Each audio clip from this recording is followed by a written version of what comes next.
something? We're not going to have any biscuits. Right, we'll get started then. Sorry for the delay in our previous workshop. Thank you for being patient. This is our very first workshop with this committee.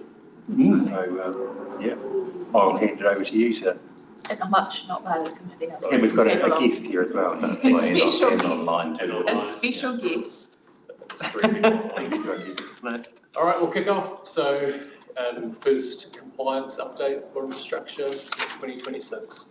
So I'm joined today by Gavin Flynn and Owen Darby. So I'm going to hand pretty quickly over to Gavin, who's going to talk us through, and we're happy to take questions as we go.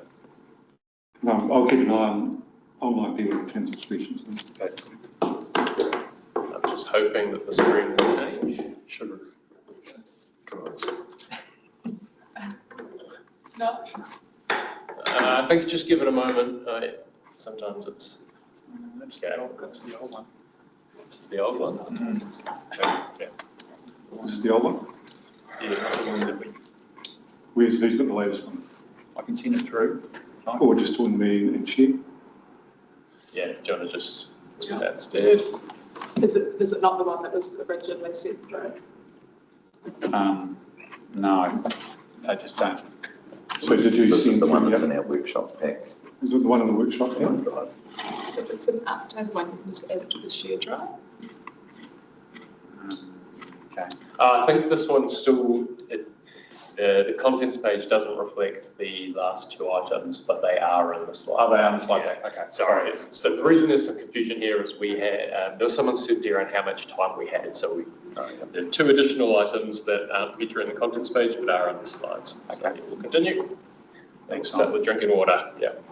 So just firstly, for this particular update, we're quite keen to sort of delve into one particular area, which is backflow prevention, and give elected members a really good understanding of this program that we've been establishing over the past year. And it relates to obviously drinking water compliance. So we'll get into a little bit of a deep dive around backflow prevention today. So we'll try and give you a sort of overview of how all the compliance areas that we're covering, which is drinking water, wastewater treatment, stormwater management, waste management, backflow prevention and trade waste. So we'll cover those 6 items. So we can continue. Thanks. So the first item to talk through is the drinking water quality compliance. And this is actually quite a good news story where really over the last 6 months, I think there's been some substantial improvements to our compliance reporting, where for the majority of time we are in quality compliance. So we've just opened up new facilities in Luggett with the water treatment plant upgrades there, and Corbridge. So the whole of the network is covered now with UV, which is, I guess, the end of the response to our Cryptosporidium spirituosis outbreak in 2023. So every scheme within the district has a protozoal barrier, and as of the 3rd of March, Corbridge has been connected to Luggett as well. So that is this. Next time you see this table, everything is green. All the infrastructure is capable of full compliance. Is there? It's not you. I just don't know who Corbridge is. Corbridge is a very small scheme between the airport and Wanaka. So it's kind of right. How are we celebrating in terms of a water party, sparkling water? In terms of like comms, going out and say, like there's that the big story now, great story, every single scheme, yada yada yada, it's all good. I think it's worth noting. Yep, no, we'll take that. I don't think they need to be humble about it. Yeah, I think we should also recognise the huge amount of work that's gone into delivering that, and at a very fast pace when you think about the crypto outbreak a couple of years ago. Yes, number 23, ingrained into the memory. The ability for the team to deliver this is pretty impressive, really. I think we want to underestimate that huge effort at working at pace and deliver this. So, yeah.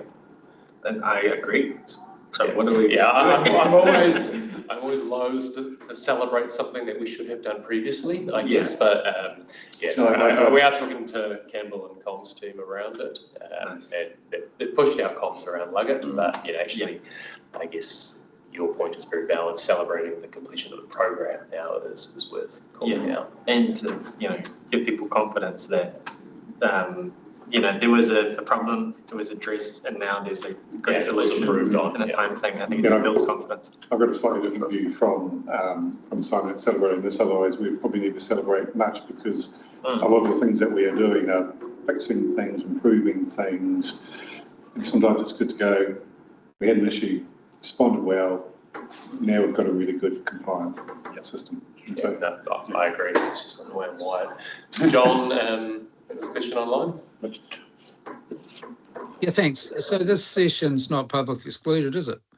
No, this is a public session. No, so therefore eventually someone with the AI will write an article on this. But I think it is well worth marking this as a bit of an achievement, really. Yes, people will, when they report it, they will put it in that context, but I think it's we should be celebrating a little more often, I reckon. Well done. Thank you. So just moving on to just a little bit more detail around this here. So most of these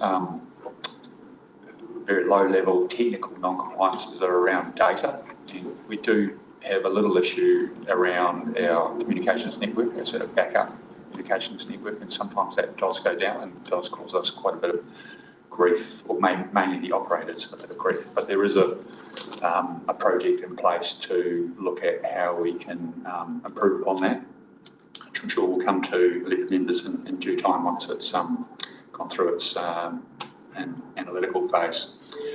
The only other one to point out is the Western UV dose, which was around about half an hour without UV detection. So that investigation is still ongoing, and we have updated taumata Arawa on that.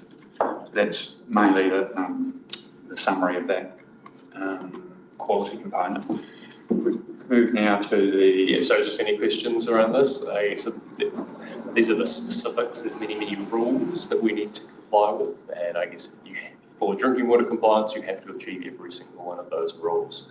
Hence, Gavin's comment around where we are unable to demonstrate that compliance through not having the data. This is where we have what we're calling a technical non-compliance, but it's still a non-compliance under the rules. So that program of work that Gavin described is making sure that our whole operational technology ecosystem is robust. Looking at how we can bolster on-site storage as well as the reliability of the comms network back to the SCADA base station. So is there a pathway towards having all that? There is, yep.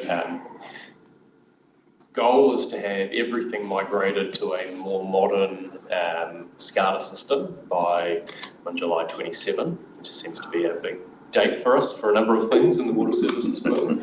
But also we are getting to what we need to test the market on our comms provider. So currently that service is provided by a local outfit, CountryNet, which has been for a long time. And we're now needing to go to the market and see what else is available in that space. Make sure we're operating at a level of sophistication that we need to for a community of this size and the new regulatory environment. Just to ask, in the training of Kadrana, the technical non-compliance, was that seasonal, or could you sort of speak to the nuance of why that is? So the Kadrana one from memory is to do with when they schedule membrane integrity tests. Right. So you have to, I can't remember the rules exactly, but basically you need to run a membrane integrity test every certain period. And something had gone wrong with the scheduling, so it meant that it occurred too close to midnight, basically, and we missed one technically, okay, but actually the right number still occurred. So it was just a scheduling issue. Okay.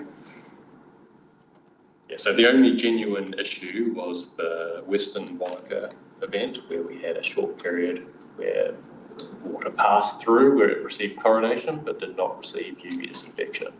And that was a very odd situation because all the systems are designed to be fail-safe, so it's actually looking for an energised bit in the control system to allow the pumps to pump. That energized bit signaling that the UV system is healthy.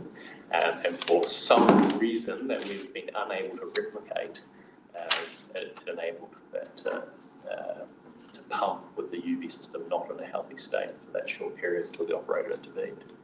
33 minutes.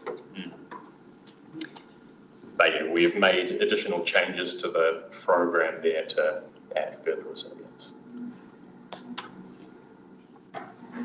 That's not going to work. Can't change my computer, I'm going to change this computer.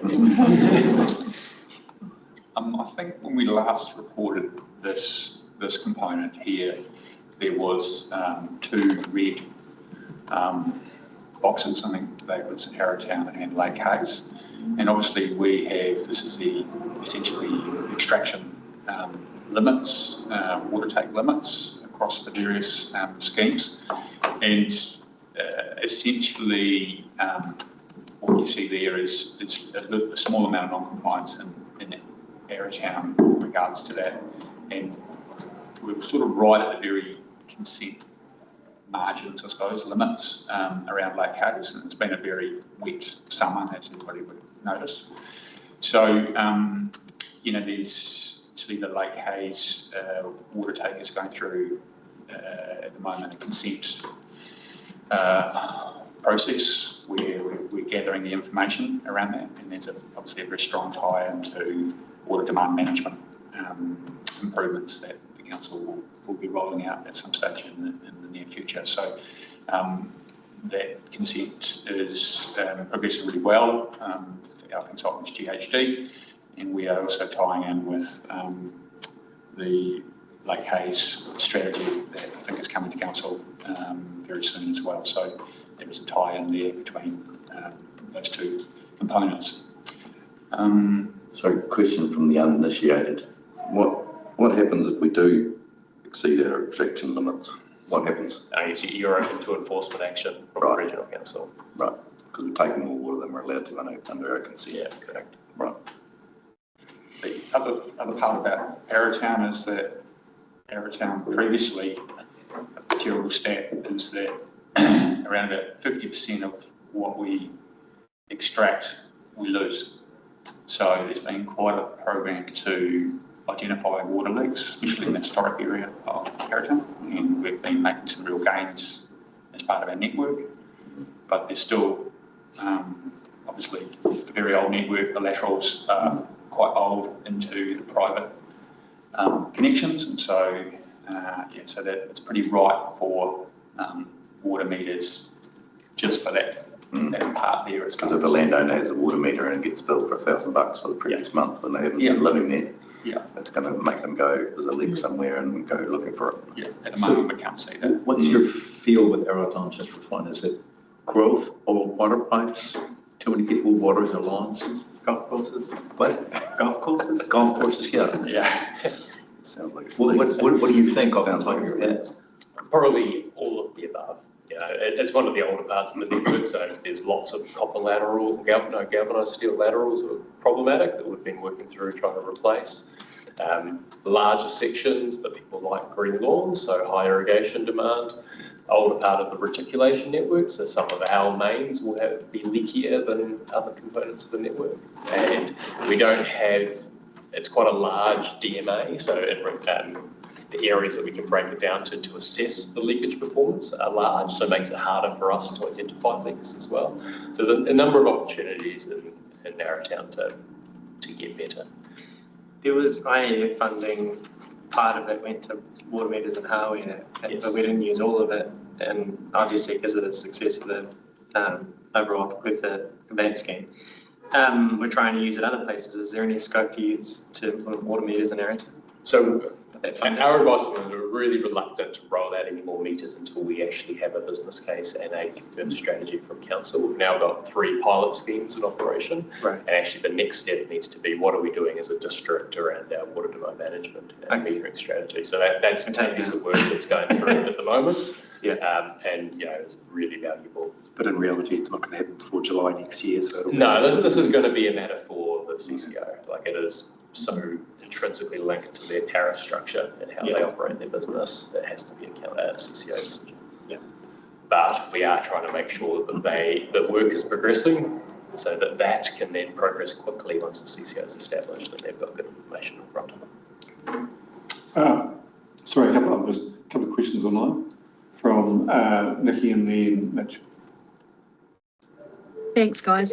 Just a couple of questions around what triggers an application for more water and what in our system, like at what level of percentage of our allowance do we look for more? I don't believe we have a trigger per se. I guess it's looking at the forecast demand and growth of those schemes versus the available water and the usage, the water loss. So I don't know that I've got a really elegant answer to that, except that that's something that our strategy team keep a close eye on and manage through their strategic work streams. Yeah, I just be interested in drilling into that a bit more offline. And the next question is just around probably how we are Luggett and Arrowtown. Is there anywhere out of those three or anywhere else where projected demand, because you mentioned it in your previous answer, but where projected demand is getting close to exceeding the catchment allocation limits? So if... Sorry. You get the question? Yeah, I think I do. Arrowtown is probably one of the biggest concerns that when we went for that consent previously, we could tell that there was reluctance to provide access to more water. That's a catchment coming under stress. Lake Hayes is probably in a similar boat, so that's going to be a really interesting consenting exercise now. Luggett, the previous aquifer supply that we're coming off was over-allocated, so that was the Cadrona aquifer, but we've now moved onto the new bores, which are a connection to the river. So that's a much more unconstrained water source. Yeah. And Howie is getting to the lake as well, so not those same constraints. Obviously, the groundwater sources are far more constrained than the... So, yeah, that's helpful. That answers that to some extent. The Luggett and Arrowtown situations then, how does our potential inability to take more water then feed back into our planning team? And I'm thinking, obviously, the urban intensification variation, the ability to grow. What is the connection between the planning department and infrastructure around water quantity? So, yeah, there are relationships and we share the information we have available. Just want to clarify, Luggett doesn't have that restriction anymore now that we've got the new bores operational. So sorry, so it's just Lake Hayes and Arrowtown. Lake Hayes and Arrowtown are the key focus areas in regard to genuine constraints. As with Cadrona is a constrained area though, I don't actually see. Yep. We haven't put Cadrona on this list. No, yeah. I'm just interested, I guess, in the process connections between the two and whether you want to guard against the risk of something getting missed and enabling development when there is no water. And it would be good to get some more information on how that works in practice. Yep, no, we can come back on that. Thanks for answering all those. Mitch, got a hand up? Thanks, Tony. Yeah. Hey, Simon. So just looking at the trends then, along the lines of what Nikki's talking about, when does the Arrowtown consent expire, and are you looking to, what's the time frame for that? I can't remember off the top of my head when the Arrowtown consent expires. I think it's only just been granted about 3 years ago. So it's okay, thank you. 30 years ago. But sure. I think I want to bring back to the point that our district is very, very water hungry, and that scheme in particular has high leakage. So the easy win to create more water is to make sure it is being used effectively. And right. That will create a lot of capacity for the genuine needs of the community. Right, and we've just had the intensification plan change. So this is going to be a big issue for the water services entity. A big issue is just going to be one of the things they will be focusing on, and I think, I don't know that it's a huge issue per se, but making sure water is used appropriately is going to be a focus of that organisation. The Queenstown 2 mile performance is obviously it's only about a quarter of what's allowed for there. Is Is it low this year or is it? No, it's just because their lake takes, they're astronomical. Do we have? And I guess something that's important to point out is just because the abstraction limit is that doesn't mean the infrastructure is capable of abstracting and conveying that much water extracted. No way. And where is the Queenstown Shotover scheme? Where's that? It's the one in Shotover. Right, I thought it was Shotover Country. And is there also a Calvin Heights one? Yes, we're not currently taking from Calvin Heights. Right. Oh, nothing. So is it all coming from Queenstown? All coming from Shotover. Oh, from Shotover, yeah, because there's the separation at Larchhill Place. Yeah. And we are working towards bringing Calvin Heights back online as part of the interim servicing strategy for growth in the Southern Corridor. Is it not being used because it hasn't got it? It's not being used because it's complicated to operate both the Shotover bores and Calvin Heights with only the Calvin Heights reservoir. Okay, sorry, Melissa. No, it's all right. Lake Hayes Estate, does that come out of Lake Hayes or Shotover? Shotover. Yeah, that's good. Right. Good chat. Wastewater, I can probably talk to this better. Uncover how we're. Yeah, no, that's all good. Sorry, I can't. My eyes are too bad to see that. So make sure I've got the information in front of me. So Shotover wastewater treatment plant, despite the fact it is a significant non-performance, it's got an enforcement order over it and all those bad things. The new plant and the upgrade plant is performing very, very well. So we're seeing very, very good quality effluent coming out of the back of that treatment plant. As you can see, we are tracking well against all of the key parameters, and unfortunately just an elevated E. coli against the 90th percentile, I think it is for E. coli, due to a couple of singular high results. But the general performance is very, very good from that plant. Simon, if for the new person that doesn't know anything, could you just tell me what those, what I understand E. coli on the left margin, but what are the other 4 items? Okay, so you've got total BOD. Yep. So BOD is biochemical oxygen demand. It's basically a representation of the organic content left in the in the treated wastewater. Total suspended solids. What? Total suspended solids. Suspended solids. Total nitrogen and total phosphorus. Total nitrogen, total phosphorus. Okay, so, and at no point in there are the sizes, microns, identified, right? No. Okay. So, total suspended solids is the industry standard metric for the content of solids in that discharge. Yeah. And, milligrams per litre is the same as parts per million, if that's easier to visualise. Some people find that one a slightly easier metric. Wanaka, obviously we discussed previously there were performance issues arising from the aeration upgrade, so we're still seeing that elevated result in the 80th percentile, but the performance of the treatment plant and the February results within the consent limits. So the key one really to keep an eye on is total nitrogen, because if your activated sludge plant is nitrifying and denitrifying well, all the other parameters are going to be good. You have a healthy biomass. If you have a healthy biomass, it settles well, so your total suspended solids will be low. If you're nitrifying, your BOD has to be low. So the one to be thinking about is nitrogen, and that also looks after ammonia. Cardrona working very well. Obviously a very modern plant that is not seeing a heavy load at the moment and is anticipating growth. And then Hawea, we've been working closely in regard to the abatement notice served, and whilst the progress to connecting that scheme up to the Wanaka treatment plant is going well, in the interim we are really focused on producing the best quality possible treated wastewater from the site. And we've got some specific updates, so thank you, keep doing it. It's just some detailed graphs, more for your viewing pleasure, to talk to.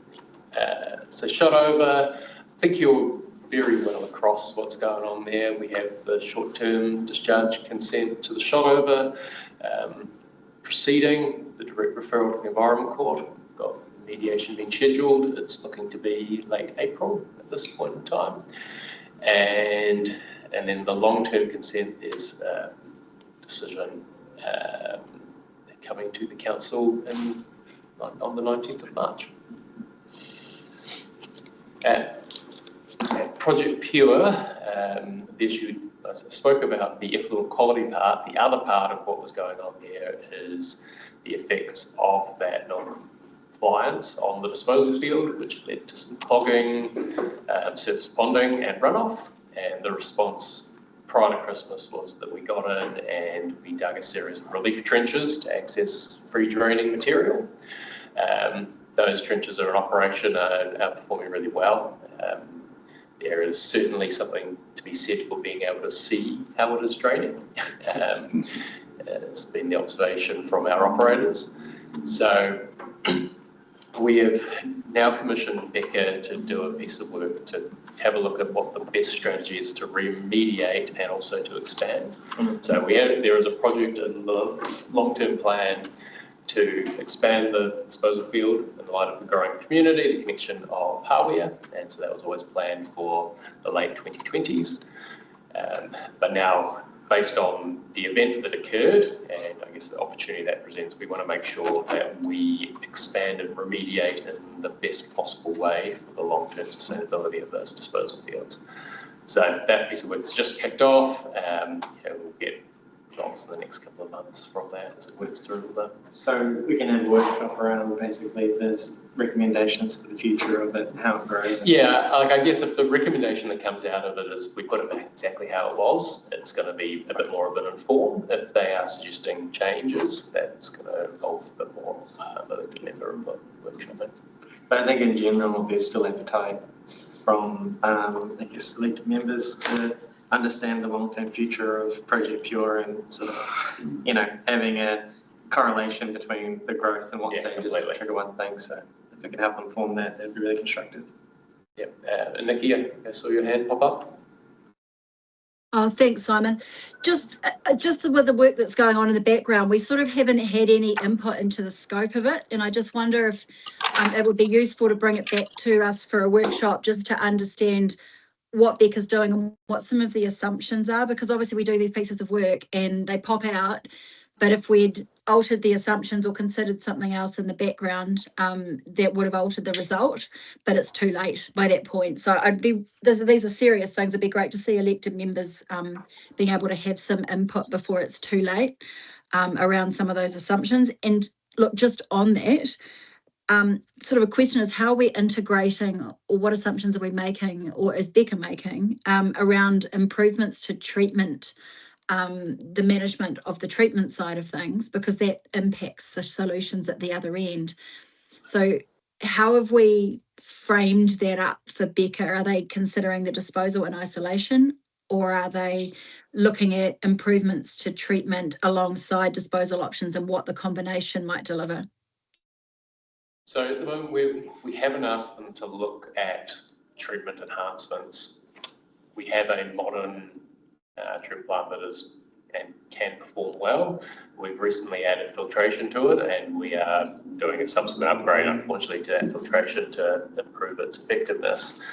But there's not a lot more that we would really be looking to do at the treatment plant.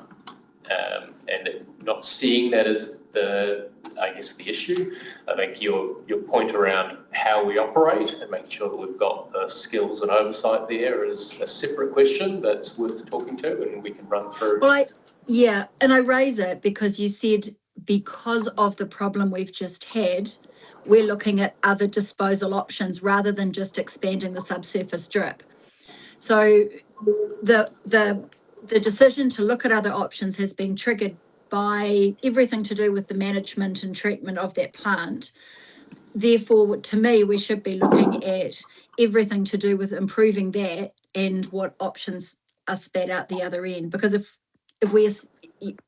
feel like the organisation is moving away from subsurface drip. If that has had, if the way we have managed the plant has anything to do with that, we should be looking at the combination options. So I'm not putting that very well, but you probably understand where I'm coming from. What you mean. And I guess maybe just to qualify my words there, it is more around the complexity of that system if you do have an issue with the treatment plant. I guess we can do everything possible to try and avoid an issue, but it is never realistic to say you will never ever have an issue from a treatment facility.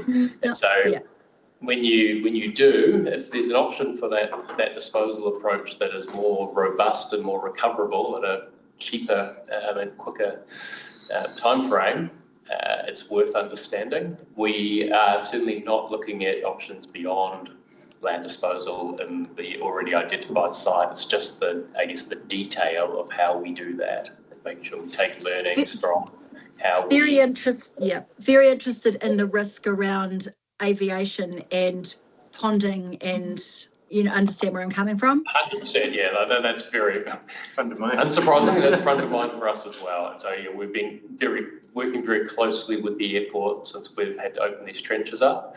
Because it is so free draining, we're not seeing any extended ponding. So basically, very shortly after they run through their fill cycle, they drain, which is a real benefit for avoiding making an attractive habitat.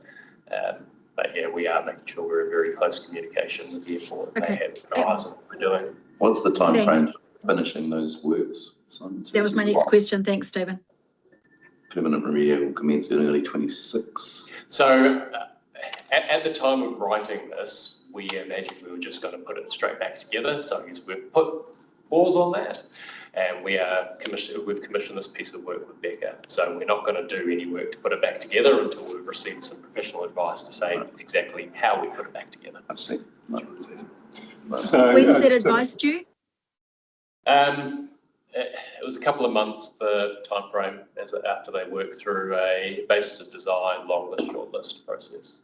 So let's pick up on, hang on, Nikki. Yeah. Let's pick up, we weren't proposing to bring a workshop about the details of this bit of work in terms of how we respond to that. It's a design operational sort of question. We weren't intending to bring it back to a council workshop. It seems to be getting into a level of operational detail. We've got experts advising around this. I need to take some steer from chair and deputy chairs if you want to do that. But Nikki has suggested be a workshop. That's not something that we would be proposing at this sort of level. I think the desire is to have a workshop around the future of Project Pure and how we're essentially addressing the limitations and staging of the growth. So that report may inform that workshop. It might not be a workshop about that report specifically, but I think to highlight that there is an interest in ensuring that we have comfort at a governance level that we're doing. So bring back our wastewater and water strategy session, talking about the Waterloo Basin and the Upper Clutha, in terms of what that strategy looks like, and Project Pure and Island Shotover and not. But that's different from what I heard Councillor Gladden asked for. Yeah, it is different, and that's because you look at what we're doing on Shotover. The Upper Clutha deserves the same level of input. So, options are being put, long lists are being presented, short lists are being presented. I'm assuming we'll get at least that level of engagement on this for the Upper Clutha. Yeah, I do think it's a slightly different situation, and it's fine, and we'll take direction of the elected members. I think the Upper Clutha deserves to have a bit of a say in this as well. I agree with you. There are differences. So, but yeah, I think Nikki, I think what Tony's saying is that those two things are slightly different, and that there will be quite potential to have some input into the strategies for both parts of the district. Not so much about the design. No, if we're moving, we've got an airport over there as well. And if we are moving into open basins and there is a risk of pooling and habitat creation, we need to be able to address that. There are people who will be interested and we can't assume they won't be.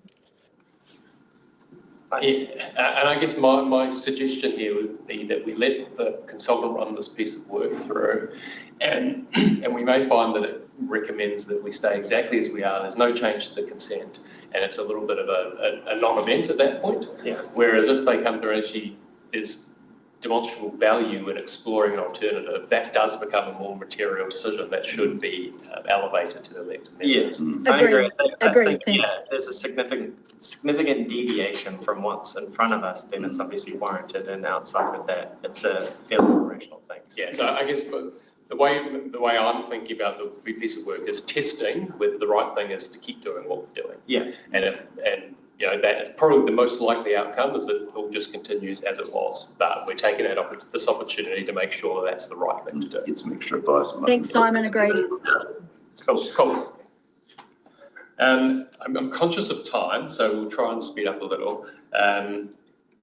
Hawea, whilst it is on its last kind of year of operation, hopefully, there has been a fair bit of work going on to optimise its operation, and we've recently just installed some ultrasonic technology at the outlet there to manage the quantum of algae coming across in the discharge, because through summer, the total nitrogen in the treated wastewater is kind of artificially elevated due to the algae in the pond.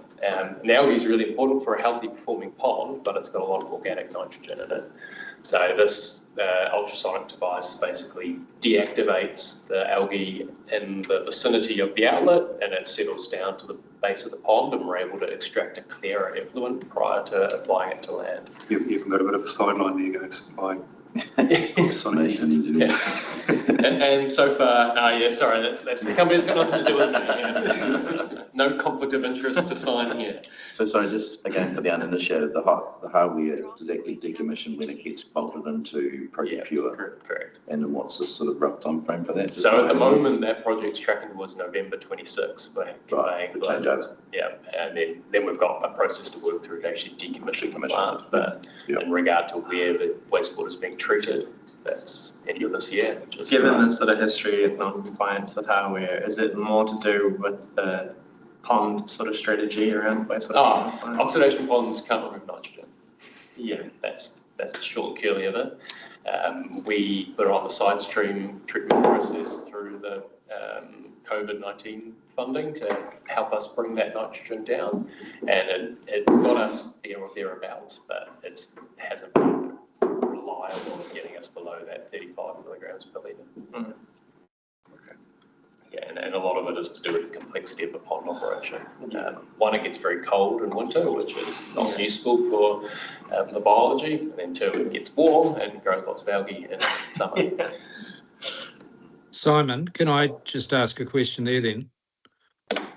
Back to the previous slide, just you mentioning, winter is coming. So with the Project Pure trench disposal, what do you anticipate with the increase in population over the winter and those trenches being frozen? I think they're in regular enough use and the wastewater is warm, so we're not anticipating significant issues with the cooler temperatures. So we want to keep a close eye on, and obviously we want to know where we're going as soon as possible in regard to the permanent remediation. Right, thank you. Cheers. Curling, mate.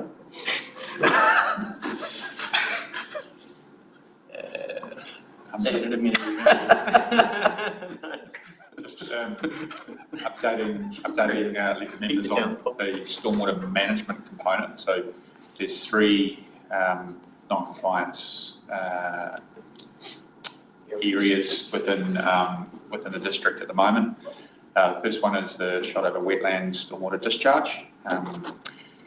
This one here, it's got quite a lengthy past, but essentially what we're doing right now is that we are trying to engage with the developer of Shotover country to try and talk with him about the Pond 3, which he holds the discharge consent for, and wishes for us to take that on. That Pond 3 is not compliant currently within the discharge consent, so it requires some upgrades, as well as there's also some similar upgrades that are required in Pond 1 and 2. So we are wanting to engage with him and see if we can come up with a bit of a game plan so that we can get past this non-compliance. The next one is the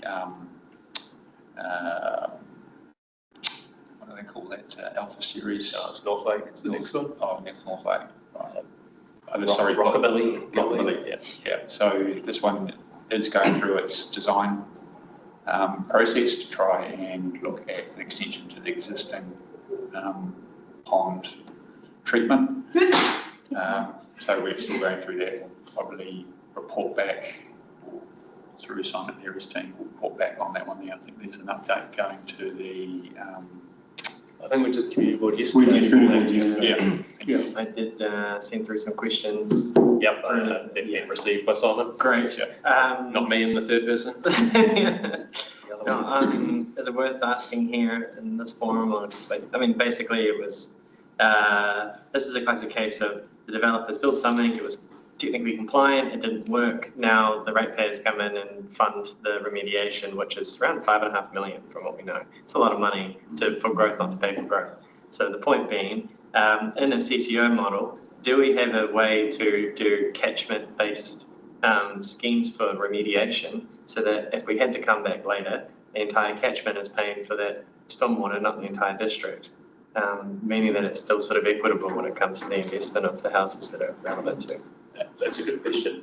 Great. We'll come back to you through the process. I don't know that we'll be able to answer that though. No, yeah. I just. I mean, if you don't answer it, I think it's the point of like, wow, we should put that in the CCO, right? Like, if there's ways of ring fencing capital infrastructure so that it's not always a calamity of the whole district, I think that is, I think all we're trying to do is learn from the mistakes and Yeah, and I guess there's a fairness and equity question in that as well. Sure. So, the CCO will need to figure out how it's going to fund all the stormwater responsibilities that it's getting. So, and is it their discretion on how they're going to rate for that, or is that because it's still a council-controlled organisation where you still have the rating function? Don't know. Sorry. Okay. Yeah. Yes. So the question will be answered, but don't know. Gotcha. Yeah, and I think we can provide some more of the history around Rockabilly in response to your questions. Cool. And then Alpha Series, so we've commenced work on, I guess, what is the interim solution there, which is we've leased some land within Fish and Game to plant out an expanded wetland. So this has been the product of pretty close negotiations and working relationships with Fish and Game around how we move forward from where we currently are. So Fulton Hogan have been awarded that contract. They will be in there, or they are in there now. And that work involves dewatering the existing pond, removing any sediment, reshaping and replanting, constructing a controlled outlet structure, and yeah, it will lend. The end result will be a far better amenity environment as well as improved stormwater management. This is probably either because I missed something or I'm new to this, but back to the Shadow wetland, where are the ponds located? So do you know where the equestrian area is on the lower terrace? Yeah, that's right in there. So there's natural wetlands and then there's the stormwater management ponds just And so we're 5 days away from the remedy plan, right? So we're what? We are 5 days away from the remedy plan, 5 or 6 days, whatever. Our response. Yeah, our response as far as next. Have they done that, or So it's they more do of that, or we do that? This is us, well, because we hold a consent and also the developer holds a consent, but we will be putting an update through the ORC in the next coming days just as to where we're at and all the work that's been undertaken. This is not a quick journey to resolve, unfortunately. And ORC are very aware of this, sort of somewhat part of the problem in the first place, so they aren't going to go too hard on us. They like it. They were sort of somewhat part of the problem in the first place. Well, it's just that the site hadn't been audited by ORC while it was under the developer's maintenance. Yeah, there's a bit of a checkered history to this one, unfortunately, in regard to the handover and actually the original development of the wetlands not complying with the design not complying with the consent, all kinds of fun things that we're having to unpick with this one.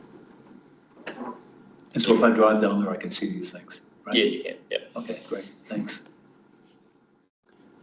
Moving on. So Simon, just to clarify, you said it's interim, obviously. So the Alpha series is the pipeline down Stone Street still the preferred long-term solution? Yeah, that's what there's still funding for on the LTP. I'm not aware that we've done any work to revisit that solution at this point in time. I think there's funding, I think it's next year, might be the year after that, to reinvigorate the work. The last thing I heard was that was dependent on the catchment management plan update. Yes. Maybe getting my words slightly wrong. And so I got the sense that it could be at risk depending on priorities that fell out of that from an officer point of view. Well, and equally it'll be with the CCO then. So. Yeah, so I guess there's a few moving parts there. Yeah, the catchment management plan for Wanaka will identify what the priorities appear to be. We also have a easement agreement with Fish and Game that need to be contemplated. But these will all be decisions for the CCO to debate once they're stood up. Thanks. Nothing's easy in this world, right? You can't do everything all the time. Just very briefly, the next one is sorry. Got a lot of responsibility today, Simon. Yeah, speaking too much of my just very briefly, two updates for you about the waste management non-compliance. One on non-compliance, one on the Victoria Flats reconsenting. So the Tucker Beach landfill, or closed landfill project is progressing reasonably well. We've managed to source all the fill for no cost, and progressing with that project, which is looking like it'll be completed at the start of April. We're trying to get grass strike in as soon as possible so that any kind of potential erosion over that winter, spring period is reduced. And we are trying to plant up sections of it as well, so that we're leaving the site in a much better condition than when we inherited it. The other one is Victoria Flats landfill. We've had a lot of engagement recently with the Gibson community, a lot of the neighbours in and around Mana Whenua, and we're sort of gathering all the, I suppose, the concerns within the consent application.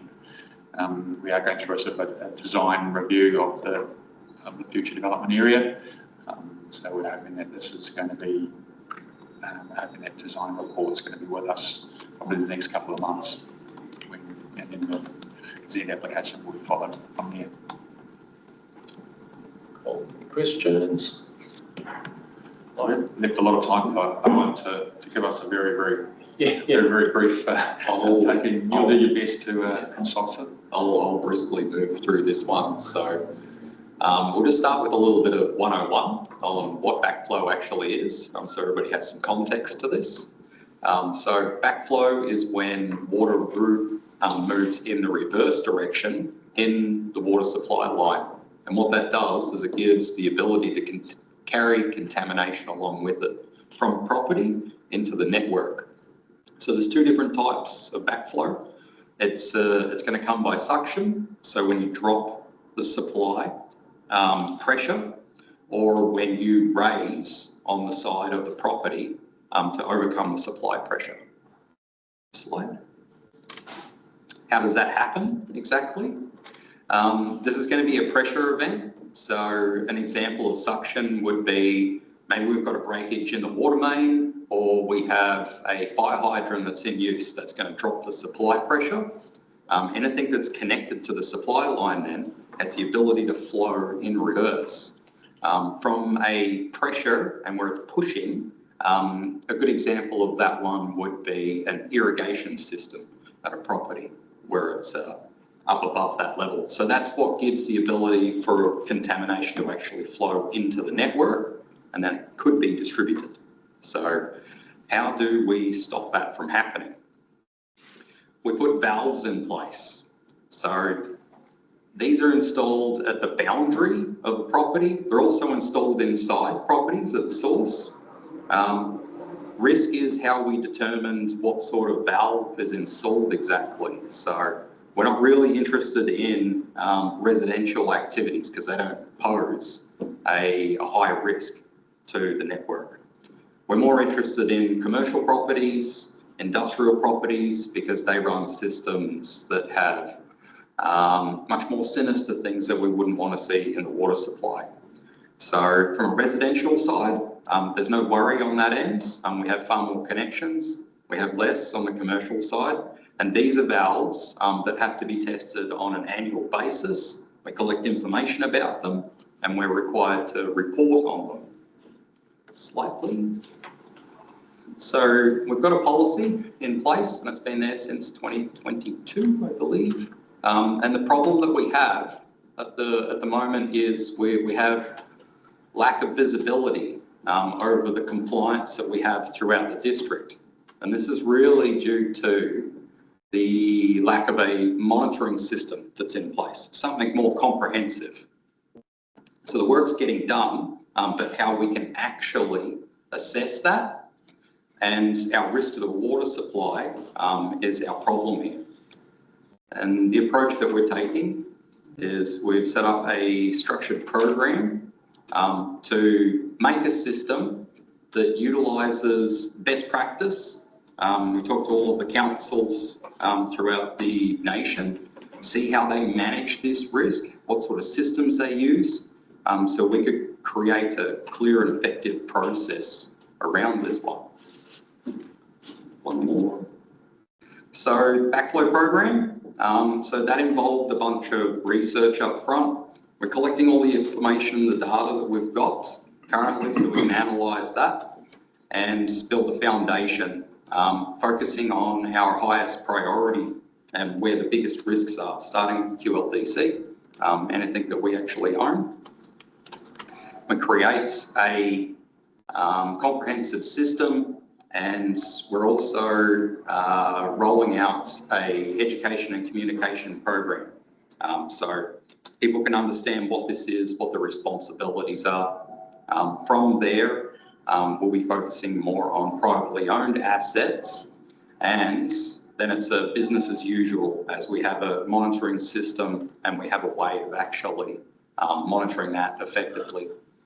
So where we are at the moment is we've just completed all of the maintenance and we've collected information for QLDC assets. These are high priority ones.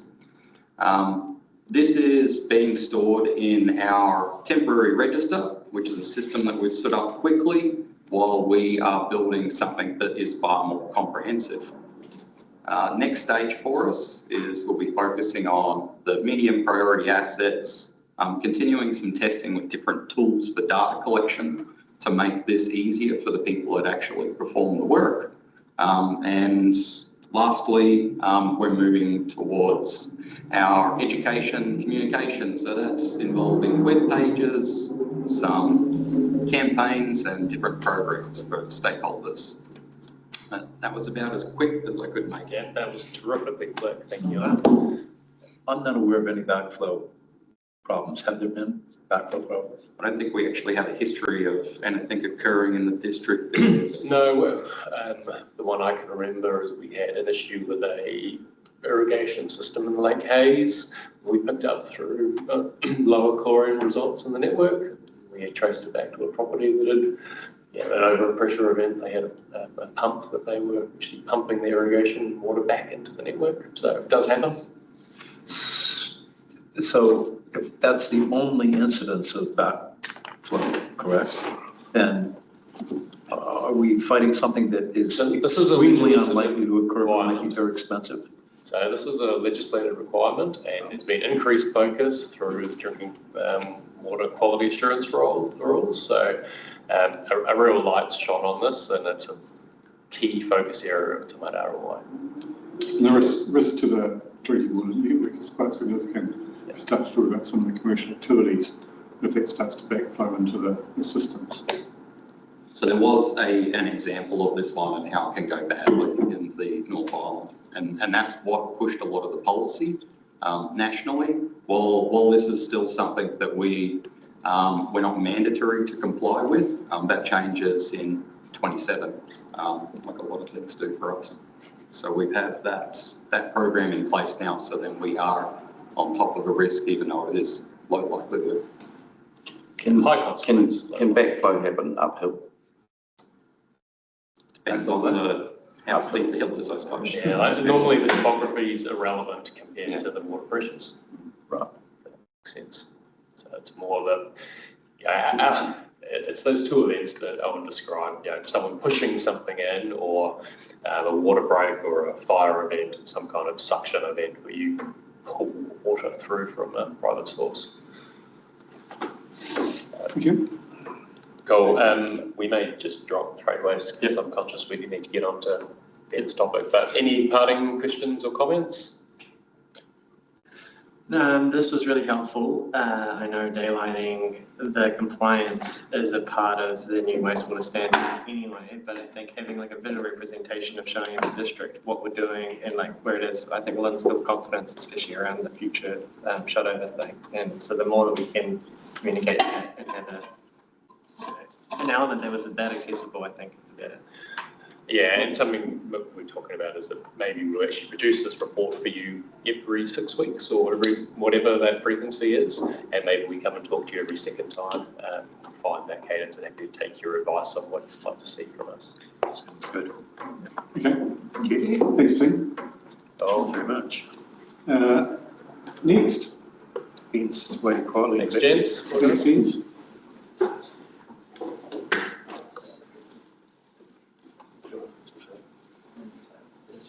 And Vince, we started late. Yeah. Very late, yeah, well done, thank you. Presentations. Morning. Good morning. Oh, afternoon. Low below. You're always meant to start in the afternoon though, it's not that late. It's 12:15 start time, only 5 minutes late. It's not too bad then. Over you, Ben. All right, my name's Ben, I'm in the roading operations team, for anyone that doesn't know me, and I've got Craig Hughes here with me from the planning and development team. Craig and I are working on a integration, I suppose you could call it, or a transition of a new temporary traffic management guide into the organisation. So we really just wanted to use this opportunity to give the committee some awareness around what's changing, just to provide more visibility to elected members. Often you guys are the ones being approached by the community around traffic management things, and I'm sure that over the years, as this gets implemented and rolled out, there will be some things relevant to this popping up. So I'll just dive into the presentation. The current the current guideline that we use for traffic management is called COPTM. It's the Code of Practice for Temporary Traffic Management, and that's a prescriptive guide that essentially explains or lays out how traffic management setups should look, and it provides a lot of clarity to contractors or suppliers delivering traffic management as to how traffic management should be set up on a work site, and how the whole process works from a QLDC's Road Control Authority team around approvals and reviews of those. And since about 2020 or 2021, NZTA, who own that Code of Practice guide, have been working towards introducing a change to that, and have now released a new guideline. It's called the NZGTTM, and so that's the New Zealand Guide to Temporary Traffic Management. So there's now a new document that's out there that governs how traffic management works, and the key change is instead of there being a whole series of layouts and 300 pages of kind of information around exactly how traffic management looks and how the process works. There's now a more onus is being put on site-based risk assessments, and that has, I suppose, a lot of advantages and disadvantages. And essentially, that's the change that's in front of us, as a move from a really kind of prescriptive guideline to a risk-based framework. I've said here NZTA are calling it a generational change or industry groups, and so far to date, uptake by local authorities has been a bit cautious. QLDC was, we weren't really sure exactly how quickly we wanted to adopt this, and then we got a letter from NZTA that stated that our roading funding relies on implementing this. So it has been driven across the country, I understand, on state highway works. All NZTA and state highway works have already transitioned to this new traffic management method, and a few local authorities have already fully implemented the new framework, and we are, I guess, near the start of that journey, but looking to comply with the NZTA's timelines and guidelines. So we've been open to NZG short applications since the 1st of November 2024, and externally uptake has been few and far between. So with the requirements of NZTA, we're looking to actually push industry to adopt this as well. Haven't seen a deadline yet. Maybe get through your slides. I mean, as you cover a lot of ground that's covered. Questions? I'm not sure if I can skip forward, Tony. It's broken. Sometimes it just takes a moment.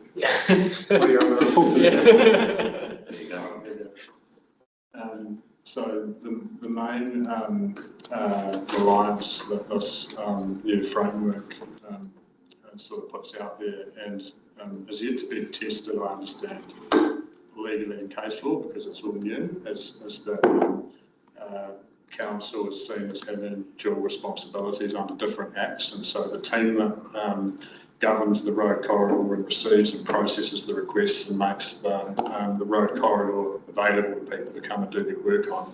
That's in the Planning and Development Department of Council, and Craig works in that space.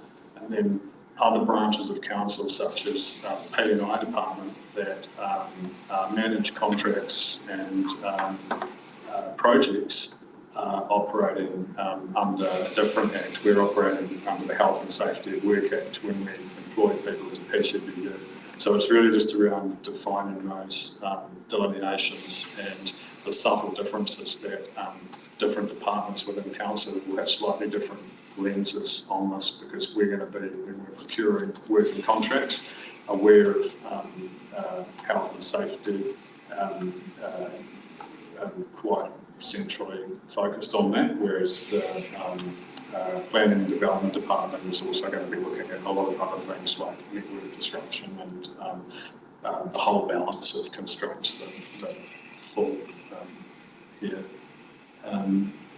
The main changes, as I think I noted before, is instead of being I guess, a menu of different types of traffic management setups that could be used and selected, like lane closures or stop goes or other things, and being told exactly how those look, contractors will now have the ability to undertake their own risk assessments, work through a process, and propose or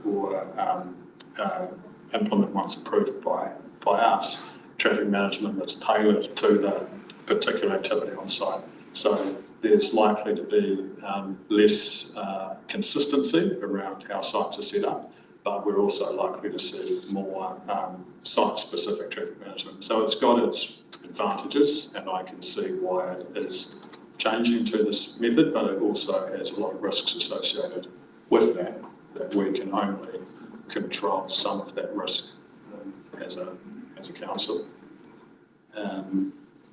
It seeks to see stronger coordination between council and contractors and utility operators seeking access, so there should be some stronger collaboration between them for traffic management starts appearing on work sites, and a stronger outcome-focused assurance to confirm risks are well managed, but that's more around the holistic process that's been followed as opposed to detailed auditing on site, because the detailed guidelines are now gone.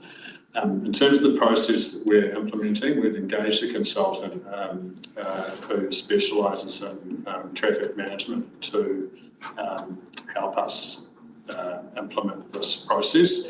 The way that looks is we need to provide quite a bit of information for our suppliers, like our contractors and maintenance contractors and other engineering firms who are specifying traffic management, so that they know exactly how we want to receive traffic management plans. So to a point, some of that's been developed by NZTA and their new guide, but a lot of it hasn't. So we're working through risk-based material. We're working through procurement inserts that we can put into our contracts and projects.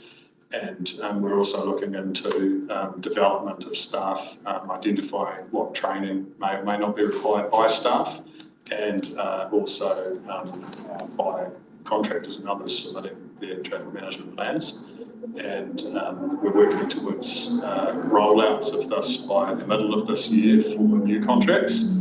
And I don't think we have any, maybe one existing contract that would need to transition to this by the middle of the following year. So timing-wise, most of our big contracts and projects, like our maintenance contracts, road maintenance, waters maintenance, are coming up for renewal at the moment. And so we're building this approach into those tender documents as we speak, so that we are setting ourselves up to be aligned.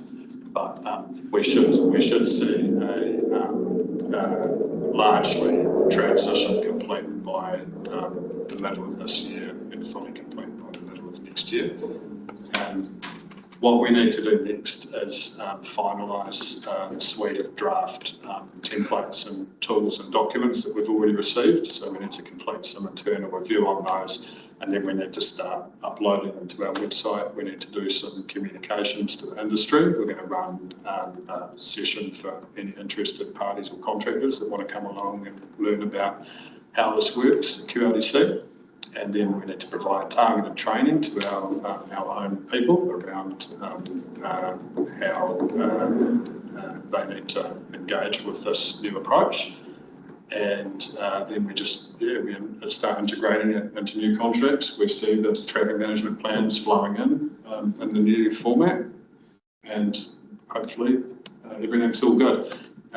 And back to the very first slide, where I guess it was a bit tongue-in-cheek, but I've put some very nicely aligned cones over the old guideline and a little bit of a mess with the next one. And so we are hoping to control this process to a point, but yeah, definitely some risk around it. So Mitch, what do you think? John? Yeah, thank you. Hey, I hope those road cones weren't indicating someone's plans for new cableways. But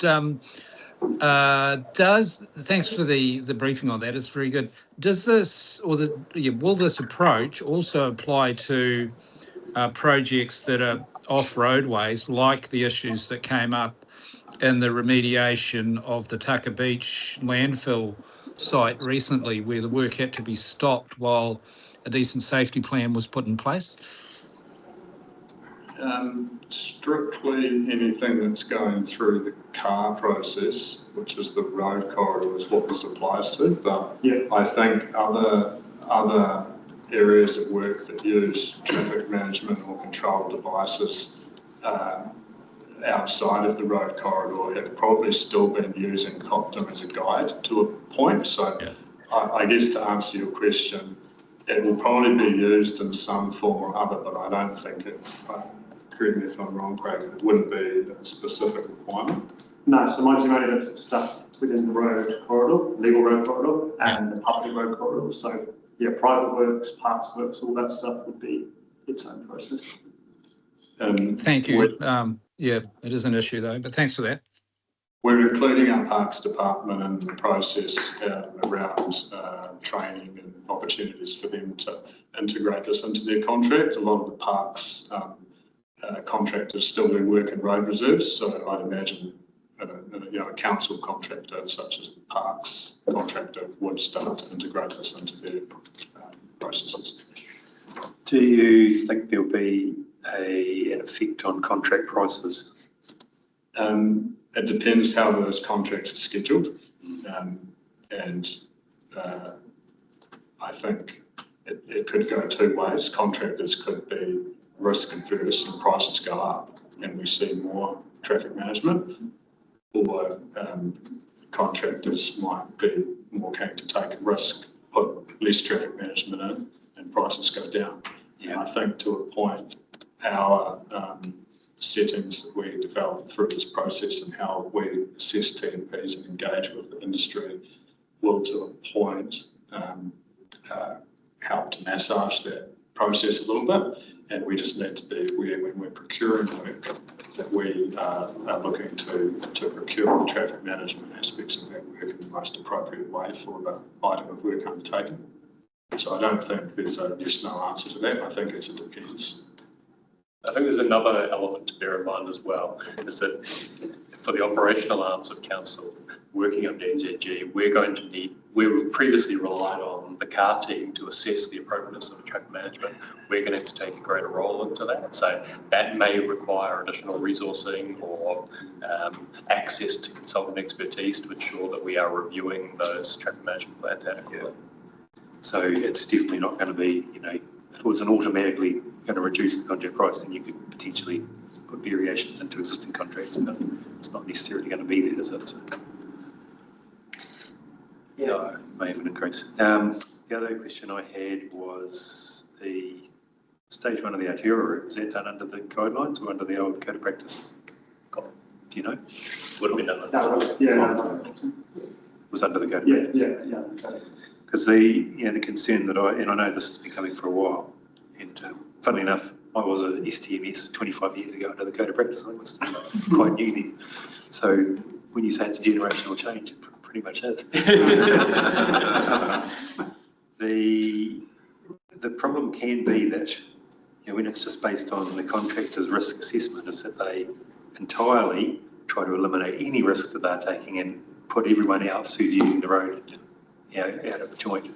It's Craig's job to step out. That's my question. What oversight is there to make sure that doesn't happen? Because certainly, that's why I asked about the arterial route. There were certainly things there where maybe not so much for cars, but for other users, pedestrians and cyclists, you would just send around the houses just purely to make life easier for the people who weren't even working there, to be honest.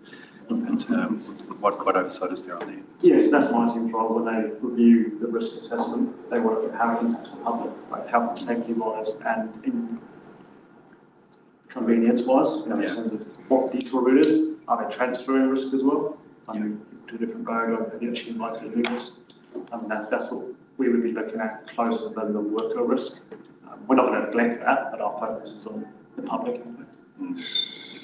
So we are more likely to see proposals by contractors focused on things that factor in value for money for them, or health and safety for their own staff and teams. And then that lens from Craig's team needs to be put back on it around the holistic network impacts.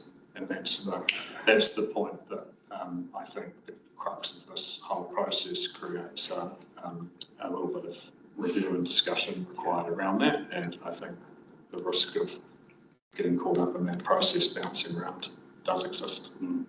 Okay, thanks.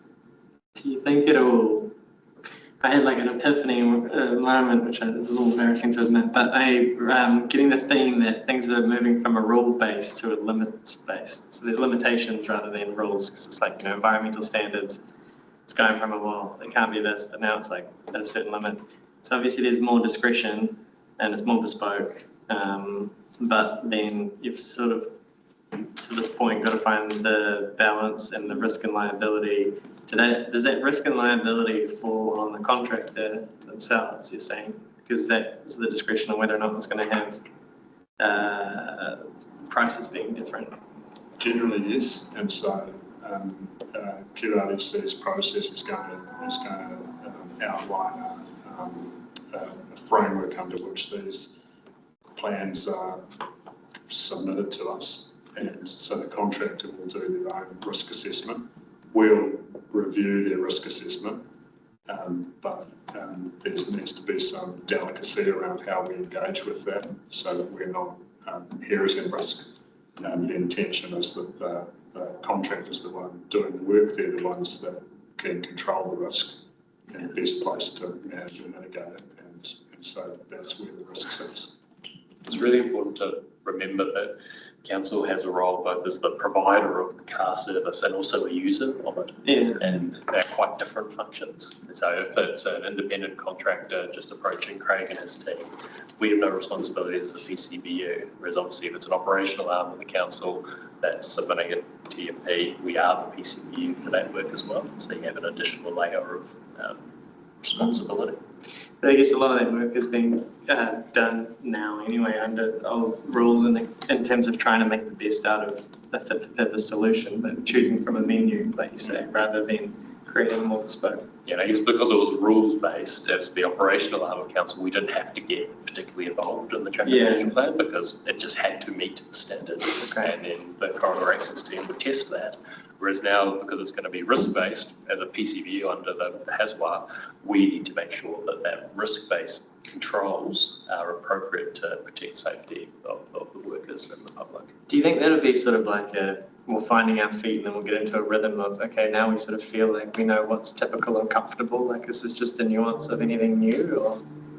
I think so, but I think as noted before might have been Simon, there might be some resourcing impacts where on council contracts and projects, the council project manager needs to own a little bit more upfront around exploring traffic management options and methodologies and working through sort of things up front too, even before tenders are awarded.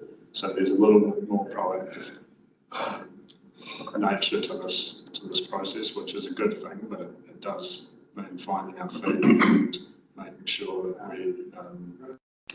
we don't sort of overstep either. We just need to create a process and a system that works and then run some assurance checks and validate it. But there's a certain amount that council officers can and can't do here to ensure that we're not dictating to contractors how they have to do the traffic management. So there'll be some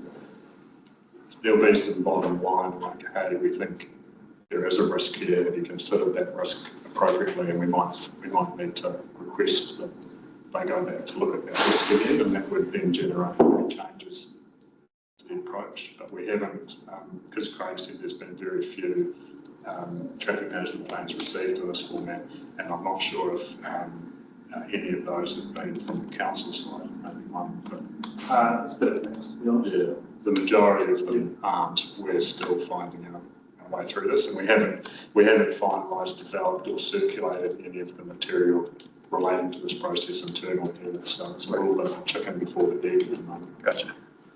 So we hope that this guidance material will help get through that transition period and iron out the teething period problems as quickly as possible. And are we just using the standard New Zealand-wide version? We're not having a tailored QLDC version? There'll be specific local. There'll be tailored documentation that it helps to explain and fill the gaps around the standard version, but we're not editing the standard version in a way that would see us take on extra liability or substantially change the process. Very good. Any other questions? At the moment, we're thinking, Nikki's online, I'll just quickly note to at the moment. Oh, it's just a very quick one. I'm just assuming that. Hang on. Oh, yep. I was just going to add that at the moment, because the NZGTTN is a framework or a guideline, we are working on this as